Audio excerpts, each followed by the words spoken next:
Namaku Ranti. Aku masih ingat hari itu, hari yang mengubah seluruh jalan hidupku. Usia baru menginjak 12 tahun, masih kelas 6 SD ketika kedua orang tuaku meninggal dunia karena kecelakaan bus saat hendak pulang dari pasar. Dunia seakan runtuh. Tidak ada yang bisa menggambarkan kehancuran hatiku ketika polisi datang membawa kabar buruk. Yang tersisa hanya aku dan Nadia, adikku yang baru berusia 4 tahun. Sejak saat itu, aku menjadi orang tua untuk Nadia. Tak ada sanak saudara yang mau mengurus kami. Paman-paman dan bibi-bibi hanya datang saat pemakaman, lalu menghilang seperti angin. Tak ada yang bertanya bagaimana nasib kami setelah itu. Semua sibuk dengan urusan masing-masing. Rumah kecil kami masih ada, tapi tanpa penghasilan, tagihan listrik dan air menumpuk. Aku tak bisa lanjut sekolah. Tiap pagi, kulihat teman-temanku berjalan dengan seragam putih merah, dan aku hanya bisa berdiri di depan pagar, memeluk Nadia yang belum mengerti apa-apa. Aku lapar, Kak, ucap Nadia pelan sambil memegang perutnya. Aku hanya bisa tersenyum kecil dan berkata, tunggu ya, kakak cari makan dulu. Kupikul tanggung jawab itu tanpa mengeluh. Aku mulai membantu ibu warung dekat rumah, mencuci piring, menyapu halaman, hingga kadang ikut membantu di ladang orang. Bayarannya tak seberapa, tapi cukup untuk membeli nasi bungkus dan sedikit sayur untuk kami berdua. Aku rela tidak makan, asalkan Nadia kenyang. Malam-malam kulalui sambil memeluknya erat. Dia adalah alasan aku bertahan. Tahun berganti, Nadia tumbuh menjadi anak yang cerdas. Aku yang mengajarinya membaca, menulis, berhitung.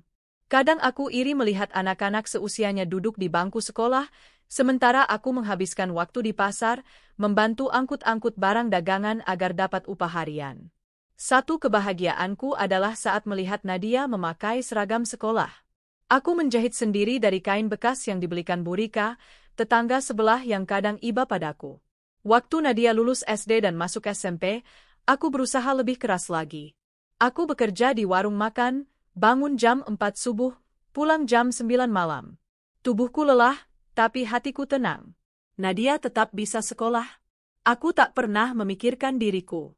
Hidupku adalah tentang Nadia. Harapanku satu, dia harus lebih pintar, lebih sukses, lebih bahagia dariku. Jika dia berhasil, aku tak akan menyesal apapun yang telah kukorbankan. Saat Nadia lulus SMA dengan nilai terbaik, aku menangis diam-diam di dapur warung. Aku tidak pernah merasa sebahagia itu. Aku diterima di Universitas Negeri, Kak. Aku keterima di jurusan manajemen, teriaknya saat itu. Aku memeluknya erat. Tangisku pecah. Bukan karena sedih, tapi karena haru. Semua kerja keras selama ini akhirnya terbayar. Aku menjual perhiasan peninggalan almarhum ibu, satu-satunya yang berharga, untuk biaya pendaftaran kuliah Nadia. Aku bekerja lebih keras. Di pasar, di warung makan, bahkan ikut menjadi pengantar barang dagangan keluar kota. Tubuhku makin kurus. Wajahku mulai kusam dan tua dari usia. Aku tidak punya waktu untuk merawat diri. Tidak ada uang untuk membeli bedak, apalagi baju bagus. Tapi hatiku selalu hangat setiap kali Nadia menelepon dan berkata, Kak, aku lulus mata kuliah ini. Kak, aku juara presentasi kelompok. Setiap kali dia libur semester dan pulang ke rumah, aku masak semua makanan kesukaannya, meski harus berhutang pada warung sebelah. Aku ingin dia merasa dicintai, dihargai. Aku ingin dia tahu bahwa dia adalah satu-satunya keluargaku yang tersisa. Suatu hari, saat ia sudah di semester akhir, aku bertanya dengan hati-hati, nanti kalau kamu sudah kerja, kamu jangan lupa sama kakak ya. Dia tersenyum tipis, iya, Kak, aku pasti bahagiakan kakak. Kakak udah kayak ibu sendiri buat aku. Kalimat itu ku pegang erat, seperti pegangan hidup. Aku percaya padanya. Aku percaya bahwa semua jerih payahku tidak akan sia-sia. Lulus kuliah, Nadia langsung diterima kerja di perusahaan besar di pusat kota. Dia makin jarang pulang. Aku maklum. Aku tidak ingin membebaninya. Tapi setiap malam aku duduk di teras toko kelontong tempatku bekerja sekarang, memandangi jalan, berharap ada suara motor Nadia, dan dia akan berlari memelukku sambil berkata, Kak, aku pulang. Namun hari-hari berlalu. Telepon darinya mulai jarang. Chatku sering tak dibalas. Jika aku menelepon, jawabannya singkat. Kadang hanya centang 2 tanpa balasan.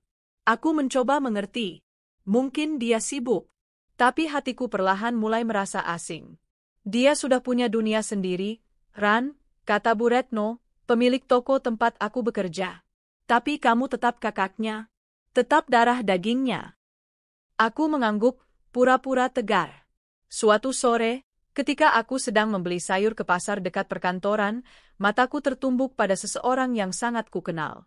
Wajah itu, langkah itu, suara tawanya, aku hafal. Nadia, panggilku, pelan. Dia sedang bersama beberapa orang. Berpakaian rapi dan modis, berjalan keluar dari kantor besar. Nadia, panggilku lagi, kali ini lebih keras sambil melambaikan tangan. Dia menoleh. Tatapannya kosong beberapa detik sebelum wajahnya berubah. Ia tampak gugup. Matanya melebar, lalu ia cepat-cepat mendekatiku. Kat, jangan panggil-panggil aku di sini, bisiknya tajam. Aku sedang dengan rekan kerja. Aku terdiam. Tak menyangka. Maaf, aku cuma kangen. Udah lama gak ketemu, jawabku pelan, menahan sesak. Dia menoleh ke belakang, teman-temannya tertawa kecil dan menatap kami heran. Aku nggak kenal kamu, katanya lantang, lalu berjalan pergi sambil menarik temannya menjauh. Aku berdiri mematung di tepi jalan. Dunia terasa berhenti berputar. Kata-katanya menusuk lebih dalam dari sembilu. Aku nggak kenal kamu. Langkahku berat pulang ke toko. Tapi di dalam diriku, seperti ada sesuatu yang mati perlahan. Air mataku tak kunjung berhenti malam itu. Aku tidak tahu bahwa semua pengorbananku selama ini ternyata hanya menjadi alasan untuk dia malu terhadapku. Sejak hari itu, dunia tak lagi terasa sama.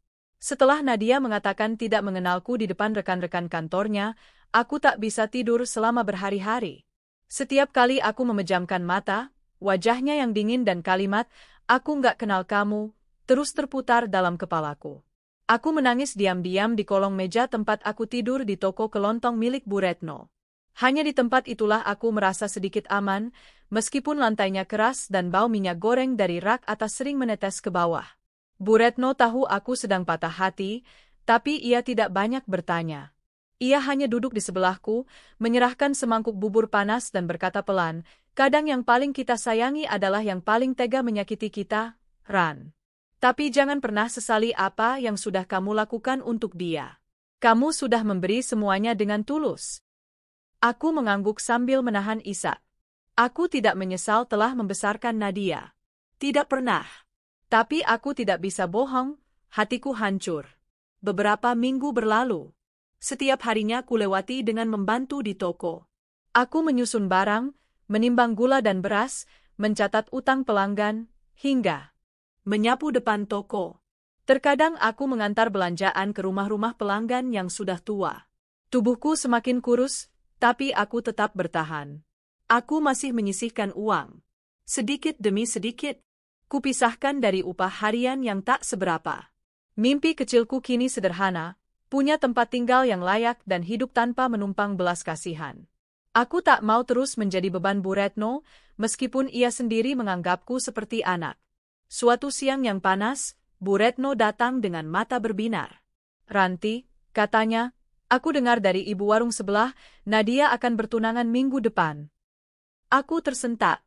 Ada campur aduk rasa dalam dadaku. Bahagia, karena adikku yang dulu kukandangkan di punggung ketika ia kecil, kini sudah tumbuh besar dan akan menikah. Tapi juga sedih, karena dia bahkan tidak pernah memberitahuku. "Dengan siapa, Bu?" tanyaku ragu. Katanya sama anak konglomerat. Pria tampan, pintar, pemilik saham besar di perusahaan tempat Nadia kerja. Anak satu-satunya, kaya raya dan punya pengaruh. Aku terdiam. Jantungku berdegup lebih cepat, entah karena rasa haru atau karena kepedihan yang kembali menyesakkan dada. "Nggak tahu ya, Ran," lanjut Bu Retno pelan, "mungkin kamu ingin hadir? Walau hanya sekadar melihat dia dari jauh." Aku menunduk. Aku ingin sekali peluk dia, Bu. Meski cuma sebentar, aku kangen banget sama adikku. Hari pertunangan pun tiba. Aku memakai baju terbaik yang kupunya. Sebuah gamis biru muda yang sudah agak pudar warnanya. Kusetrika dengan hati-hati malam sebelumnya. Rambutku kusisir rapi dan kuikat ke belakang. Tak ada bedak atau lipstik, tapi aku mencoba tersenyum di depan cermin toko. Bu Retno meminjamkan sepasang sandal yang masih bagus dan membungkus nasi uduk sebagai bekal. Kalau nanti diusir, kamu tetap angkat kepalamu. Kamu kakaknya, kamu keluarganya. Kamu lebih punya hak dari siapapun di acara itu. Aku mengangguk, meskipun hatiku masih gemetar. Acara pertunangan digelar di sebuah ballroom hotel mewah di pusat kota. Aku berdiri di depan pintu, menatap tamu-tamu berdatangan dengan mobil-mobil mahal. Musik lembut mengalun, dan karpet merah terbentang indah hingga ke dalam ruangan. Aku menunggu cukup lama, mencoba mengumpulkan keberanian. Saat suasana sedikit lengang, aku masuk. Tak ada yang mengenalku. Aku berdiri di dekat pilar, berharap bisa melihat Nadia walau hanya sebentar. Dan akhirnya aku melihatnya. Nadia berdiri di samping seorang pria muda yang sangat tampan. Wajahnya tenang, senyumnya menawan, mengenakan setelan jas berwarna krem. Tangannya menggenggam tangan Nadia, dan semua mata tertuju pada mereka. Hatiku bergetar. Itu adikku, adik yang dulu kupeluk tiap malam, yang kubuatkan bubur dari sisa nasi, yang kutemani belajar hingga larut. Aku melangkah pelan mendekatinya. Nadia, panggilku dengan suara lirih. Ia menoleh. Matanya langsung berubah tajam. Ia melirik sekeliling, lalu cepat-cepat menghampiriku. Kamu ngapain kesini? Bisiknya tajam. Aku tersenyum kaku. Aku cuma ingin lihat kamu, Nat. Aku kangen. Kakak cuma mau. Jangan panggil aku begitu di sini, potongnya tajam. Kamu tahu tempat ini bukan untuk orang kaya kamu. Lihat penampilanmu. Kamu mau aku malu di depan calon suami dan keluarganya? Aku terdiam. Kata-katanya seperti tamparan. Tamparan yang menyayat. Kamu masih belum puas mempermalukanku waktu itu di kantor, lanjutnya dengan suara tertahan. Sekarang kamu mau merusak acara pertunanganku juga? Air mataku mulai mengalir. Tapi aku tidak sempat bicara karena tiba-tiba seorang pria tinggi berbadan kekar menghampiri. Ini siapa, Nat? Dia orang tak dikenal. Tolong suruh dia keluar, katanya cepat sambil mengalihkan pandangan dari pria itu. Aku tersentak. Nadia, aku ini kakakmu. Aku tidak punya kakak sepertimu. Dan detik itu juga, aku diseret oleh petugas keamanan. Satu tanganku berusaha meraih lengan Nadia, tapi ia mundur dan memalingkan wajah. Para tamu menoleh, beberapa tertawa kecil, sebagian berbisik-bisik. Aku diusir dari ballroom, didorong hingga terjatuh di jalanan basah bekas hujan. Gaunku kotor, lututku berdarah, dan nasi uduk dalam bungkusan jatuh berserakan. Malam itu, aku merasa benar-benar sendirian. Dunia seakan tidak lagi menyisakan ruang untukku. Nadia, satu-satunya keluarga yang kupunya, kini mengusirku dari hidupnya. Aku terduduk di pinggir trotoar, menatap langit yang gelap. Aku berjalan kaki menyusuri jalanan kota. Tak ada angkot yang lewat. Perutku kosong, kaki pegal, dan seluruh tubuh gemetar menahan dingin. Langkahku gontai. Aku tak tahu harus kemana. Bahkan kembali ke toko pun rasanya terlalu jauh. Dadaku sesak, seolah hidup ini tak lagi punya arti. Aku ingin pulang, tapi di mana rumahku? Di tengah jalan, saat aku hendak menyeberang, tiba-tiba cahaya terang menyilaukan mataku. Bra! Sebuah mobil mewah mengerem mendadak, tapi tubuhku sempat terlempar. Aku jatuh pingsan di pinggir jalan. Samar-samar aku mendengar suara langkah cepat mendekat. Cepat panggil ambulans, suara seorang pria muda dan tegas. Gelap. Tubuhku terasa berat. Kelopak mataku seolah tertahan oleh beban. Samar-samar, aku mencium aroma antiseptik, mendengar suara mesin detak jantung, dan bunyi langkah kaki yang pelan. Aku mencoba membuka mata, dan cahaya putih menyilaukan pandanganku. Aku di rumah sakit, butuh waktu beberapa detik untuk menyadari semuanya. Kakiku digips, dahiku diperban, dan perutku masih terasa perih. Aku mengerang pelan, mencoba duduk, namun segera terasa nyeri menjalar dari rusukku. Jangan bergerak terlalu banyak. Kamu baru sadar. Suara itu, lembut, tegas, dan dalam. Aku menoleh ke kiri. Seorang pria duduk di kursi di samping tempat tidurku. Dia mengenakan kemeja putih lengan panjang, jam tangan hitam mahal melingkar di pergelangan tangannya. Wajahnya sangat familiar. Kamu, suaraku serak. Kamu siapa? Dia tersenyum kecil. Namaku Damar. Aku mengernyit. Nama itu terasa tak asing, seolah pernah kudengar entah di mana. Kamu yang menabrakku? Tanyaku perlahan. Lebih tepatnya, hampir menabrak, jawabnya dengan nada bersalah. Tapi kamu tiba-tiba pingsan di tengah jalan. Kamu kelihatan sangat lelah dan kelaparan. Aku nggak sempat tanya siapa namamu, jadi aku bawa kamu ke rumah sakit dan biayai semuanya. Aku tercekat. Maaf, bisikku. Aku menyusahkanmu. Dia menggeleng. Tidak sama sekali.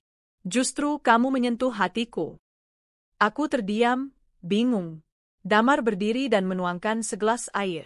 Waktu kamu tak sadar, kamu mengigau. Menyebut nama seseorang. Nara. Tubuhku kaku. Nama itu seperti cambuk. Aku mengenalnya. Dia bekerja di kantorku, lanjut Damar. Tapi kamu bukan wajah yang pernah kulihat sebelumnya. Aku menatap air putih itu, lalu menerimanya. Dia, adikku. Adikmu? Alis Damar naik. Tapi waktu aku tanya ke dia bilang tidak kenal kamu. Aku tersenyum pahit. Dia malu mengakuiku. Aku pelayan toko kelontong, dan dia hidup di dunia yang kini tak ingin mengingatku. Damar menatapku dalam diam. Tatapannya bukan iba, tapi penasaran. Seolah ia melihat sesuatu dalam diriku. Selama seminggu aku dirawat, Damar datang hampir setiap hari. Ia membawa buah, bubur ayam, bahkan buku bacaan. Ia tidak pernah banyak bertanya, tapi sorot matanya selalu dalam. Pada hari ke-8, aku diperbolehkan pulang. Namun aku bingung karena Bu Retno belum datang. Saya sudah menghubungi pemilik toko tempat kamu tinggal, kata suster. Tapi katanya hari ini beliau harus keluar kota untuk menjenguk anaknya yang sakit. Aku mengangguk pelan, mencoba menahan kecewa. Aku antar, kata Damar tiba-tiba. Ayo pulang. Tidak usah, Pak Damar. Saya bisa naik angkot saja. Dia tertawa pelan. Kamu baru pulih, belum bisa jalan jauh. Naik angkot juga tidak aman. Lagi pula, aku mau melihat tempat kamu tinggal. Aku penasaran, sekeras apa kehidupan yang bisa membuat perempuan sekuat kamu. Aku tak mampu membantah. Lagi pula, memang tidak banyak pilihan. Mobilnya berhenti di depan toko kelontong. Aku turun perlahan, dibantu olehnya. Toko masih tutup, pintunya digembok. Kulirik celah meja di mana aku biasa tidur. Aku tertawa hambar. Ya, beginilah tempat tinggalku. Damar terdiam cukup lama. Kamu tinggal di kolong meja? Tanyanya pelan. Aku mengangguk. Ini tempat paling hangat yang aku punya. Ada jeda. Lama. Lalu dia berkata, kamu mau kerja? Aku menoleh cepat. Apa? Aku punya kedai kopi yang baru dibuka. Di pusat kota. Aku butuh orang jujur dan bisa dipercaya untuk mengelolanya. Kamu tertarik? Hatiku melonjak, tapi aku juga ragu. Tapi, aku bukan siapa-siapa, Pak Damar. Saya nggak cantik, nggak pintar, nggak punya ijazah. Ranti, katanya sambil menatap mataku. Aku melihat sesuatu dalam dirimu yang tidak kumiliki. Ketulusan, ketegaran, dan itu jauh lebih langka dari ijazah. Aku tercekat. Nama itu, baru saja dia menyebut namaku. Tapi aku tak pernah memberitahunya. Bagaimana kamu tahu nama saya? Dia tersenyum kecil. Di rumah sakit, aku membaca nama di gelang identitasmu. Aku hanya bisa menunduk. Wajahku panas. 2 minggu kemudian, aku mulai bekerja di kedai kopi itu. Tugas pertamaku adalah membantu administrasi stok barang dan pembukuan.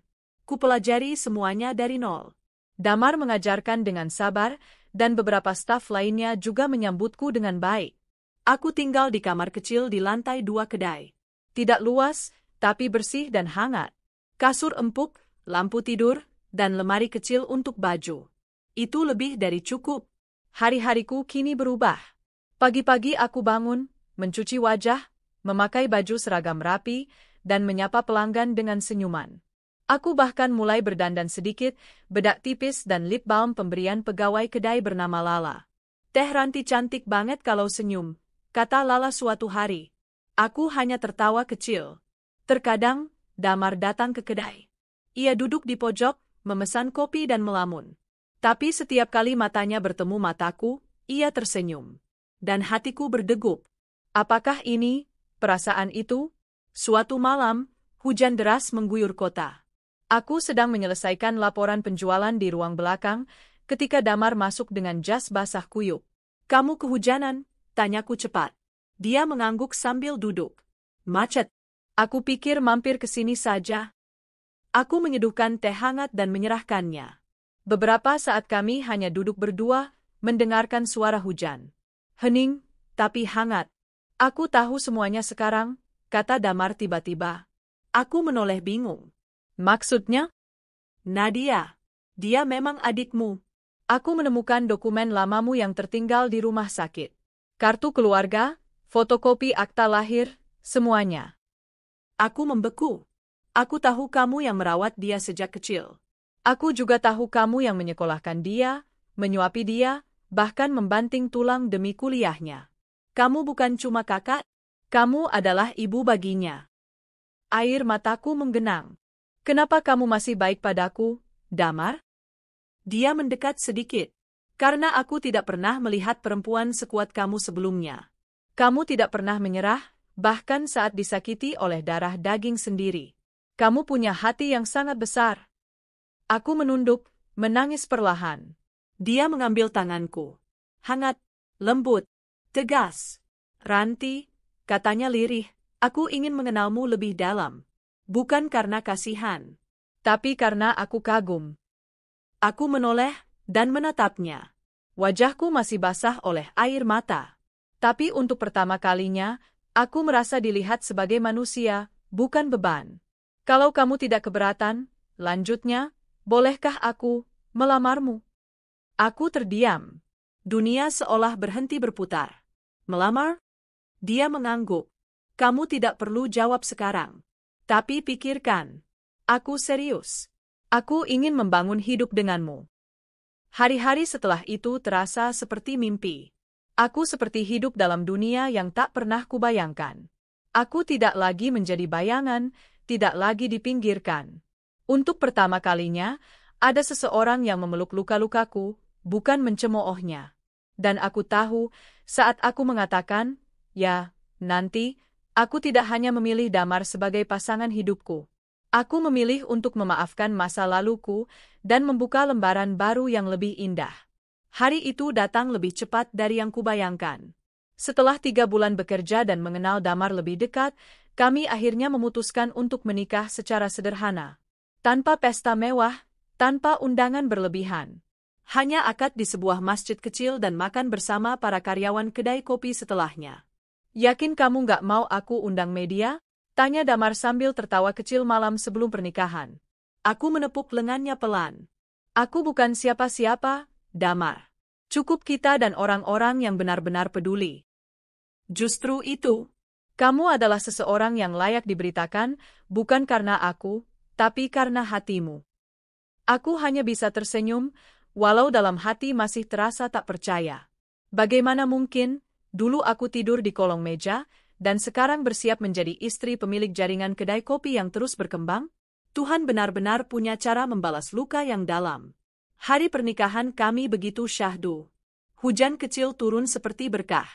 Aku mengenakan kebaya sederhana warna krem, dengan kerudung tipis dan riasan natural yang dibuat Lala.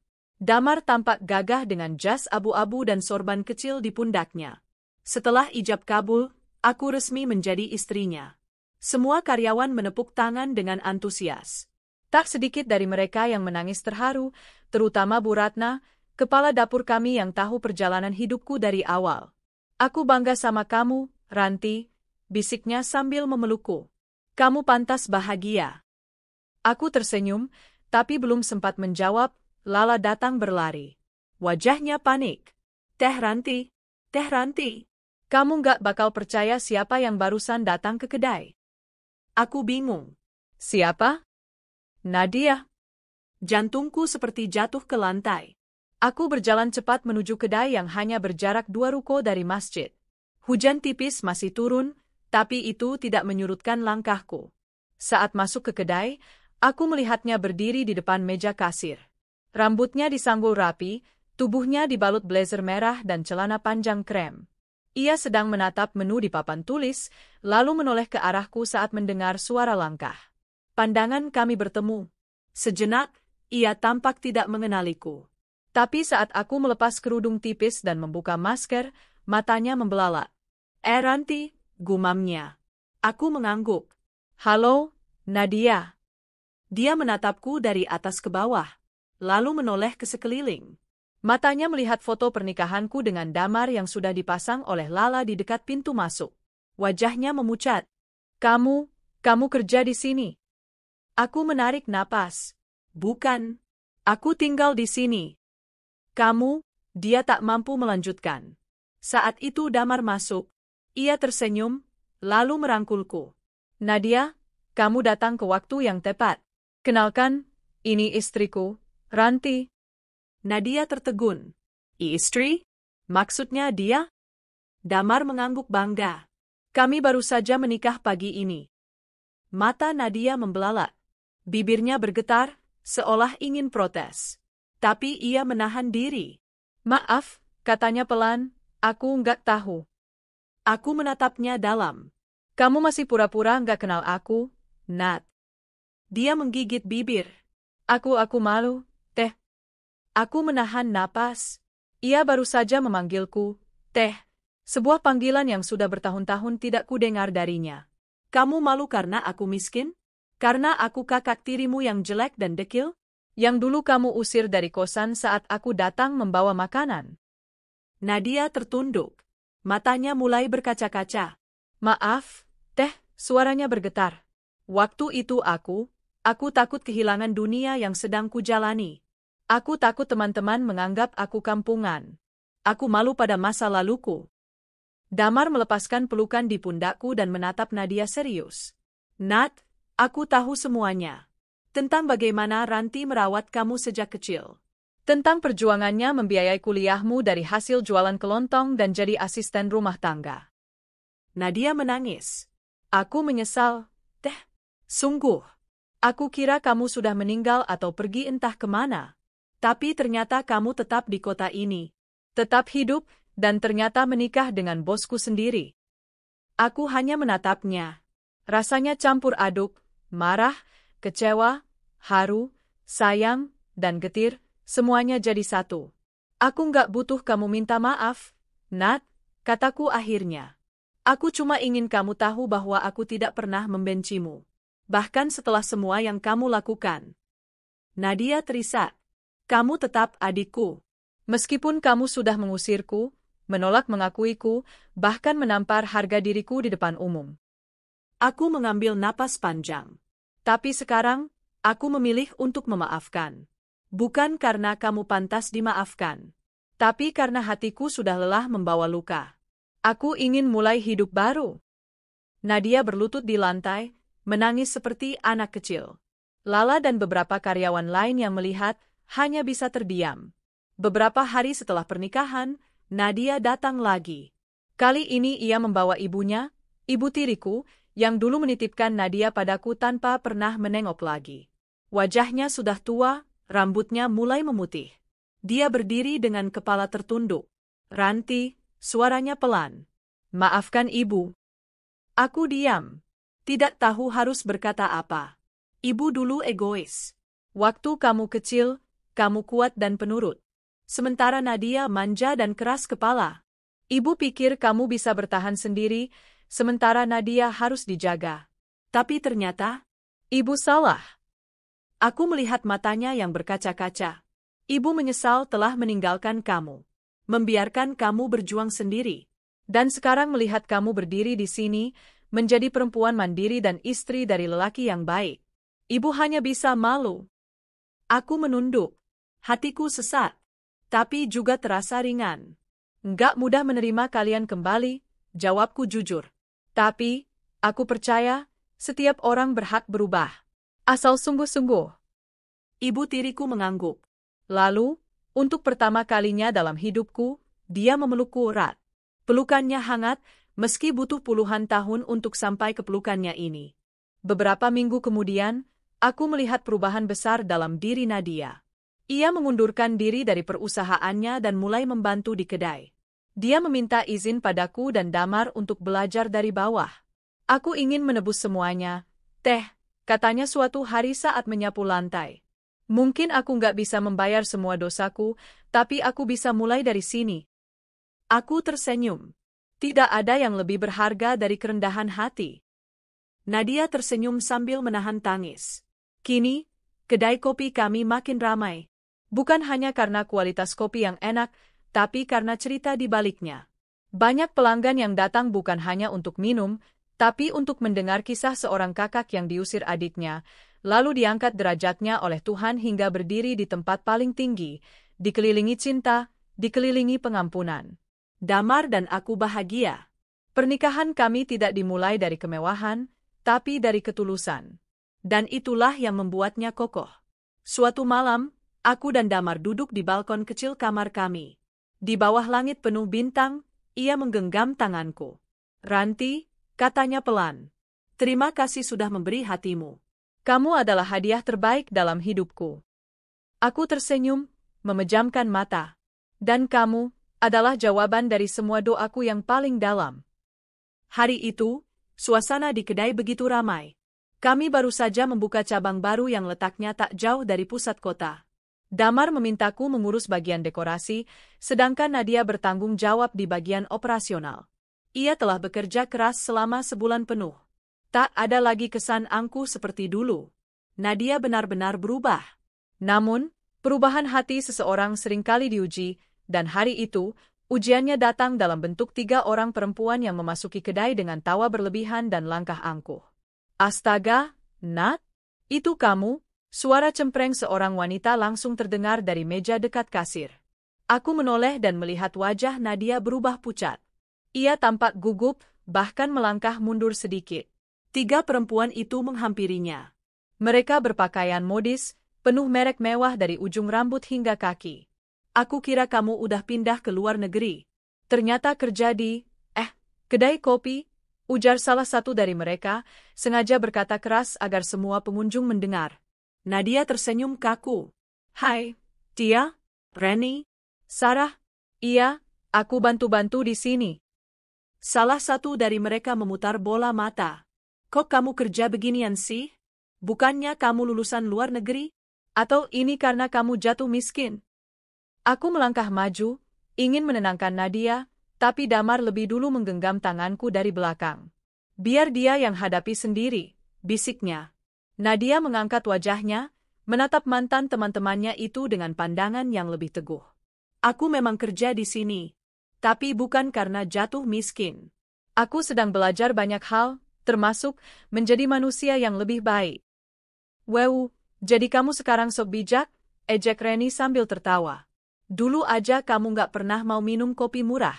Sekarang malah jadi pelayan di tempat kayak gini.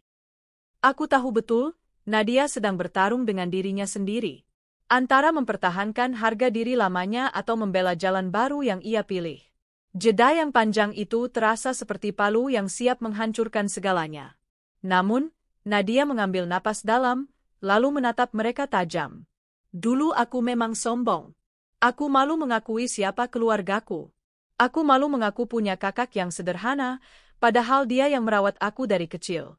Tapi sekarang aku tahu, harga diri bukan datang dari pakaian atau pekerjaan.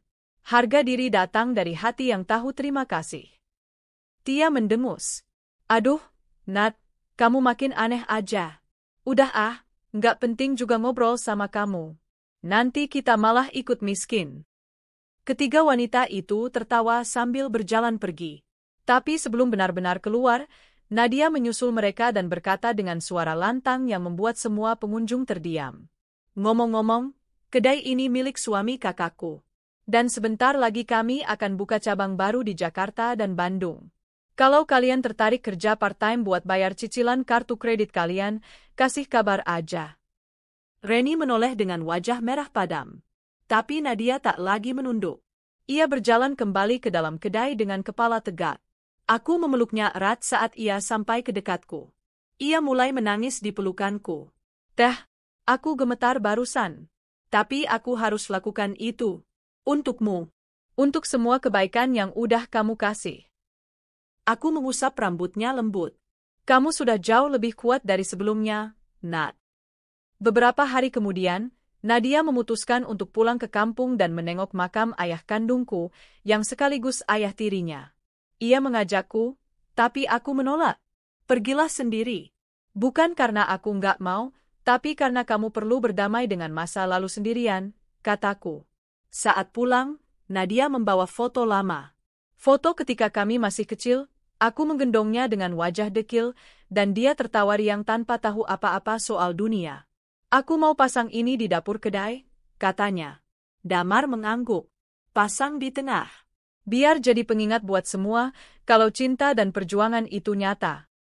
Kini foto itu terpajang rapi di antara menu-menu harian. Banyak pelanggan yang bertanya, dan setiap cerita yang kami sampaikan membuat mereka terdiam, kadang menangis. Suatu sore, saat aku duduk di teras kedai, seorang pria parubaya datang menghampiri. Wajahnya tidak kukenal, tapi caranya menatapku begitu tajam. Kamu Ranti? Aku mengangguk. Iya, saya. Maaf, Bapak siapa? Aku paman kamu. Kakaknya almarhum ayahmu. Aku tercekat. Aku dulu nggak pernah bisa cari kamu setelah ayahmu meninggal.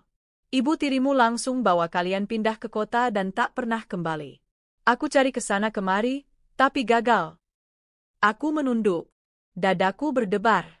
Aku cuma mau bilang, ayahmu sangat bangga padamu. Dia sering bilang ke orang kampung kalau anaknya si Ranti itu baik, rajin, dan kuat. Dia minta aku jaga kamu kalau sesuatu terjadi. Tapi aku terlambat. Air mataku jatuh tanpa bisa ditahan. Terima kasih, Pak, bisikku. Terima kasih sudah datang. Ia mengangguk dan memberikan sebungkus kecil kain batik lusuh. Ini peninggalan ayahmu. Dia selalu simpan ini untuk kamu. Aku membuka bungkusan itu. Di dalamnya ada catatan kecil dengan tulisan tangan yang sudah mulai luntur. Ranti, maafkan ayah tidak bisa memberimu hidup yang layak. Tapi doaku selalu untukmu. Jadilah perempuan yang tidak pernah berhenti mencintai meski dunia menyakitimu. Tangisku pecah. Beberapa minggu kemudian, kedai kami resmi membuka cabang kedua. Dan kali ini, Nadia dipercaya menjadi manajer utama. Damar dan aku tahu, ia sudah melalui banyak ujian dan layak diberi kepercayaan. Saat peresmian, Nadia berdiri di depan para undangan dan pelanggan, memberikan pidato singkat. Hari ini, saya berdiri di sini bukan sebagai lulusan universitas luar negeri, bukan sebagai wanita yang dulu pernah merasa paling tinggi. Tapi sebagai adik dari seorang kakak yang rela mengorbankan segalanya untuk membesarkan saya. Ia menoleh padaku. Teh Ranti, aku minta izin, bolehkah aku menyebutmu ibuku juga? Aku tak mampu menjawab. Hanya bisa mengangguk dan menahan tangis haru. Semua orang bertepuk tangan. Nadia melanjutkan, jika ada yang bertanya apa kekuatan terbesar dalam hidup saya, maka jawabannya bukan gelar, bukan uang, bukan jabatan, tapi cinta seorang kakak yang tak pernah lelah mencintai saya, meski saya berkali-kali melukainya. Hari itu, aku merasa seperti dunia memberiku pelukan hangat. Luka lama yang dulu menganga, perlahan sembuh. Tuhan memang tidak pernah tidur. Satu malam, aku dan Nadia duduk di belakang kedai, menatap bintang-bintang. Teh, hidup kamu pasti akan jauh lebih tenang kalau aku nggak pernah muncul lagi di hidupmu. Aku menoleh padanya. Mungkin iya. Tapi mungkin juga, aku nggak akan sekuat ini tanpa kamu. Ia menatapku. Dan kamu juga tidak akan jadi manusia sebaik sekarang kalau tidak melalui semua kesalahan yang dulu kamu lakukan. Nadia tersenyum kecil. Aku janji, aku nggak akan sia-siakan kesempatan ini. Aku memeluknya. Aku percaya padamu. Karena kamu, tetap adikku. Seiring berjalannya waktu, kedai kopi kami berkembang pesat. 2 cabang sudah berdiri, dan pelanggan kami semakin setia. Cerita tentang 2 kakak beradik yang saling memaafkan dan membangun usaha bersama telah menyebar luas, bahkan sempat masuk ke media lokal. Banyak orang datang bukan hanya untuk minum kopi, tapi juga untuk merasakan kehangatan dan inspirasi. Namun, seperti biasa, ketika sesuatu tumbuh besar, pasti ada yang ingin menggenggamnya. Dan pada suatu sore yang tenang, godaan itu datang dalam bentuk seorang pria muda dengan jas mahal dan senyum licik. Namanya Vino. Ia adalah perwakilan dari sebuah grup bisnis besar yang sudah memiliki belasan kedai dan restoran di kota-kota besar. Ia datang bukan sebagai pelanggan biasa, tapi sebagai investor yang berminat mengembangkan bisnis kami secara nasional. Aku, Damar, dan Nadia duduk bersama di meja utama ketika Vino mengeluarkan proposal dari dalam tas kulitnya. Saya yakin usaha kalian punya potensi luar biasa. Konsep lokal, cerita yang menyentuh, dan branding yang kuat, itu nilai jual yang sangat mahal di dunia bisnis saat ini, ujarnya, sambil tersenyum percaya diri. Aku menatap Damar. Ia diam, berpikir dalam-dalam. Sementara Nadia tampak lebih gelisah. Vino melanjutkan, kami ingin mengambil alih 60% saham usaha kalian. Sebagai imbalannya, kami akan ekspansi ke 20 kota besar. Kalian akan mendapat royalti dan tetap punya peran sebagai manajer operasional. Jadi, kamu ingin ambil alih mayoritas saham, lalu menjadikan kami sekadar pengelola? Tanyaku perlahan. Bisa dibilang begitu, tapi tentu dengan kompensasi yang luar biasa. Kalian akan jadi publik figur usaha ini. Tak perlu repot mikirin dapur atau pasokan. Semua akan kami urus. Aku menunduk. Damar menggenggam tanganku di bawah meja. Tapi Nadia, yang sejak tadi diam, akhirnya angkat bicara. Terima kasih atas tawarannya, Pak Vino. Tapi, kami tidak butuh dijadikan boneka untuk bisnis yang kehilangan jiwa, katanya tajam. Vino terkekeh. Wah, kamu masih idealis rupanya. Saya paham. Tapi percayalah, dunia bisnis tak bisa jalan hanya dengan idealisme. Uang adalah segalanya. Kalau uang segalanya buat Anda, maka Anda tak akan pernah bisa memahami kenapa tempat ini berdiri sejak awal, balas Nadia cepat. Vino tersenyum sinis. Baiklah. Tapi ingat, penolakan seperti ini seringkali disesali kemudian hari. Saya harap kalian tak menyesal saat kami membuka kedai dengan konsep yang sama, 2 blok dari sini. Dan benar saja. 2 bulan kemudian, tepat di seberang cabang kami yang paling ramai, berdirilah sebuah kedai kopi baru dengan nama dan konsep yang hampir serupa. Warna catnya sama. Seragam pelayannya mirip. Bahkan mereka juga menggandeng influencer untuk mempromosikan tempat itu. Awalnya kami tak ambil pusing. Tapi perlahan pelanggan mulai berkurang. Banyak yang tertarik mencoba versi baru, yang lebih mewah dan sering mengadakan promo besar-besaran. Damar mulai kewalahan dengan laporan keuangan. Aku berusaha menjaga semangat tim, tapi aku bisa melihat mata-mata staf kami mulai kehilangan keyakinan. Namun Nadia, ia berbeda. Ia justru semakin aktif. Ia bangun lebih pagi, turun langsung ke dapur, menyapa pelanggan satu persatu, dan mulai membuat program loyalitas sendiri. Ia bahkan mulai memberi kelas gratis tentang meracik kopi kepada ibu-ibu rumah tangga di sekitar kami. Kenapa kamu sekeras ini, Nat? Tanyaku suatu malam ketika kami duduk di belakang kedai, ditemani kopi panas dan cahaya bulan. Nadia menatap langit. Karena aku dulu sempat menghancurkan hidup Teh Ranti. Sekarang, kalau ada yang ingin menghancurkan apa yang sudah kakak bangun, aku akan jadi tamengnya. Aku tersenyum haru. Tapi kamu nggak harus menebus semuanya dengan perang ini, Nat. Ini bukan soal menebus. Ini soal menjaga sesuatu yang akhirnya membuat aku bisa berdiri seperti sekarang. Keesokan harinya, Nadia mengajakku ke sebuah pasar tradisional. Aku heran, karena biasanya kami membeli bahan dari distributor tetap. Lihat, Teh, katanya sambil menunjukkan deretan ibu-ibu penjual singkong, kelapa, dan pisang. Selama ini kita beli dari tempat besar. Tapi mulai hari ini, aku mau kita ambil dari mereka. Bukan cuma lebih murah, tapi lebih berkah. Aku menyadari bahwa Nadia telah tumbuh, dari seorang gadis manja menjadi pemimpin yang penuh empati. Dalam sebulan, pelanggan mulai kembali. Mereka datang karena kue-kue tradisional buatan tangan ibu-ibu sekitar yang kami jual di etalase. Mereka datang karena kedai kami menjadi tempat berkumpul yang hangat, bukan sekadar tempat nongkrong kekinian. Tapi tekanan dari Vino tak berhenti. Ia menurunkan harga seenaknya, bahkan menyuap staf kami agar pindah kerja. Suatu malam, satu-satunya barista senior kami pamit. Maaf, Kak Ranti, aku nggak bisa nolak tawaran dari kedai sebelah. Gajinya 2 kali lipat. Aku hanya bisa mengangguk pelan. Semoga sukses ya, Nak. Nadia langsung berdiri dari kursinya. Sudah cukup, katanya.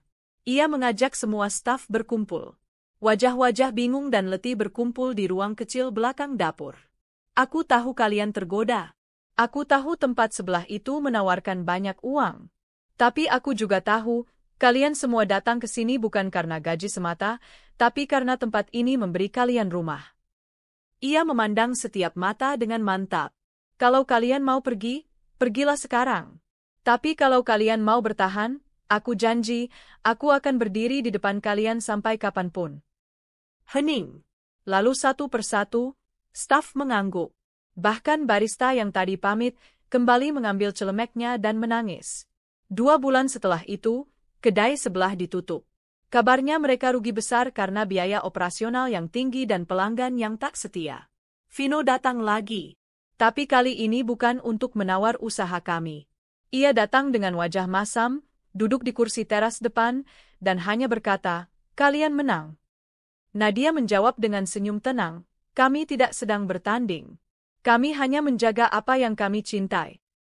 Hari itu, aku melihat kedai kami tak lagi sekadar tempat usaha. Ia sudah menjelma rumah bagi banyak orang.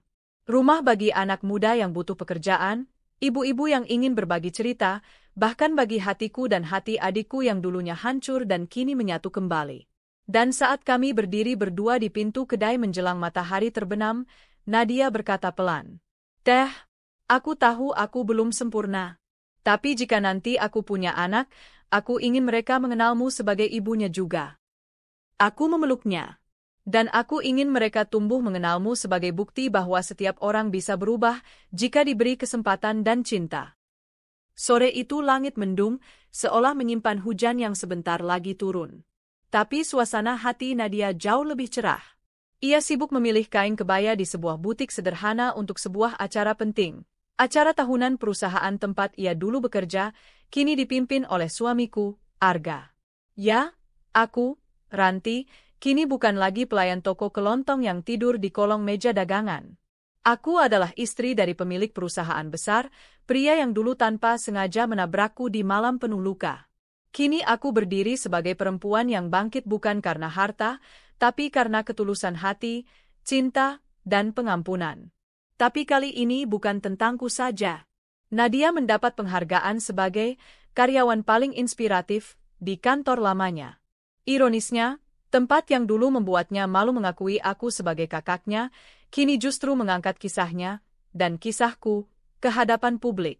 Sebelum berangkat ke acara, aku sempat duduk di kamar, memandangi cermin. Tak ada riasan berlebihan, hanya sentuhan bedak ringan, alis sedikit dirapikan, dan lipstik merah muda yang Arga suka. Rambutku disanggul sederhana, kebaya coklat keemasan membungkus tubuhku yang dulu kurus karena lapar, kini lebih segar karena cukup makan dan bahagia. Arga menghampiriku. "Siap, istriku yang paling cantik." Aku menatapnya lewat pantulan cermin, tersenyum. "Siap." Kami pun berangkat bersama. Mobil berhenti tepat di depan gedung pertemuan yang dulu hanya bisa kulihat dari luar. Kini aku melangkah masuk sebagai tamu kehormatan. Di lobi, beberapa karyawan mulai menoleh ke arah kami. Sebagian mengenali Arga sebagai CEO mereka, tapi sebagian lagi menatapku dengan rasa penasaran. Aku tak menghiraukan. Hatiku masih deg-degan karena tahu aku akan bertemu banyak wajah dari masa lalu. Termasuk mereka yang pernah menghina dan mencemoohku di pesta pertunangan adikku. Acara dibuka dengan meriah. Musik elegan, makanan lezat, lampu menggantung seperti bintang di langit-langit aula besar. Pembawa acara naik ke panggung dan mulai membacakan satu persatu nama pemenang penghargaan. Lalu, dan inilah momen yang kita tunggu-tunggu. Karyawan paling inspiratif tahun ini jatuh kepada Nadia Aryani. Tepuk tangan menggema. Nadia naik ke atas panggung, mengenakan kebaya biru langit, wajahnya tenang, matanya penuh makna. Ia menggenggam mikrofon, dan suara lembutnya menggema ke seluruh ruangan. Saya berdiri di sini bukan karena kerja keras saya sendiri, tapi karena satu orang yang telah mengajarkan saya arti hidup, arti berjuang, dan arti mencintai dengan tulus. Semua orang diam. Saya pernah menjadi orang yang sangat egois. Saya pernah menolak darah daging saya sendiri, hanya karena malu dan takut direndahkan. Tapi kini saya berdiri di sini, karena beliau tak pernah menyerah pada saya. Ia menoleh ke arahku. Teh Ranti. Teh, maukah kakak naik ke panggung menemani saya? Ruangan mendadak senyap. Semua mata menatap ke arahku. Jantungku serasa berhenti berdetak. Arga mengangguk dan menggenggam tanganku. Dengan langkah pelan, aku maju. Entah siapa yang memulai, tapi perlahan tepuk tangan menggema. Nadia menjemputku di tangga panggung, memelukku erat di hadapan semua orang. Inilah kakak saya, yang dulu pernah kalian lihat dalam kondisi kumal dan sederhana. Yang dulu kalian usir, kalian hina. Tapi beliaulah yang menyekolahkan saya, membesarkan saya sendirian sejak kelas 6 SD. Beliaulah alasanku bisa berdiri di sini hari ini. Mataku basah. Aku tak kuat berkata-kata. Tapi seisi ruangan berdiri dan memberi penghormatan. Termasuk beberapa rekan kerja Nadia yang dulu mengusirku dari pesta. Tiba-tiba seorang wanita berdiri. Aku mengenalinya, Nona Melinda, wanita yang dulu menyeretku keluar dari aula pertunangan dengan kasar. Ia melangkah ke depan. Ibu Ranti, saya mohon maaf, katanya lirih. Saya tak tahu siapa Anda. Tapi yang lebih parah, saya tak tahu siapa saya waktu itu. Egois dan sombong. Aku menatapnya dalam diam. Tapi aku tak menyimpan dendam. Saya sudah memaafkanmu sejak malam itu, Bu. Bahkan sebelum kamu minta maaf. Ia menunduk dan menangis. Setelah acara, banyak orang mendatangiku, mengucapkan selamat dan meminta maaf. Aku tak pernah menyangka, penampilanku yang dulu dianggap aib kini menjadi sumber hormat dan kebanggaan. Bukan karena aku cantik atau kaya, tapi karena aku tetap berdiri tegak saat semua ingin menjatuhkanku. Beberapa bulan kemudian, aku dan Arga membangun yayasan kecil di kota tempat kami tinggal. Namanya Yayasan Ranti Asakarya, bergerak di bidang pendidikan informal dan pelatihan kerja untuk anak-anak yatim dan perempuan kurang mampu. Nadia menjadi relawan utama. Setiap akhir pekan, ia mengajar membaca dan menulis untuk ibu-ibu pasar. Kami juga membuka kelas menjahit, memasak, hingga barista. Suatu hari, seorang gadis kecil menghampiriku di tengah kelas. Bu Ranti, saya pengen jadi kayak ibu. Bisa bantu orang lain, tapi tetap cantik. Aku tersenyum dan mengelus kepalanya. Kamu tahu nggak, dulu ibu juga seperti kamu. Bahkan tidur di kolong meja pasar. Hah? Masa sih? Iya, tapi ibu punya hati yang nggak pernah menyerah. Kamu juga bisa? Malam itu, saat semua orang sudah pulang, aku duduk sendiri di beranda rumah. Menatap langit malam yang penuh bintang. Nadia menyusul dan duduk di sampingku. Teh? Aku kadang masih nggak percaya. Semua ini nyata. Aku menoleh dan tersenyum. Aku pun begitu. Tapi mungkin, memang inilah hadiah dari kesabaran. Dan dari cinta seorang kakak. Kami tertawa pelan. Teh, aku punya satu permintaan terakhir. Apa itu? Kalau nanti aku menikah dan punya anak, aku pengen mereka manggil kakak, Mama Ranti. Aku tercekat. Air mataku jatuh tanpa suara. Aku memeluk Nadia erat, pelukan hangat yang dulu tertahan bertahun-tahun karena luka, kini mengalir karena cinta. Kehidupan akan selalu menguji kita. Kadang lewat orang-orang yang paling kita sayangi. Tapi justru dari sana kita belajar bahwa kasih sejati bukan hanya tentang memberi, tapi tentang bertahan. Bukan tentang dilihat, tapi tentang melihat yang tak tampak. Aku, Ranti, bukan siapa-siapa. Hanya seorang kakak biasa. Tapi hari ini, aku adalah saksi bahwa pengorbanan tak pernah sia-sia. Dan ketika dunia menolakku dulu, Tuhan sedang menyusun skenario agar aku bisa menjadi cahaya bagi lebih banyak jiwa.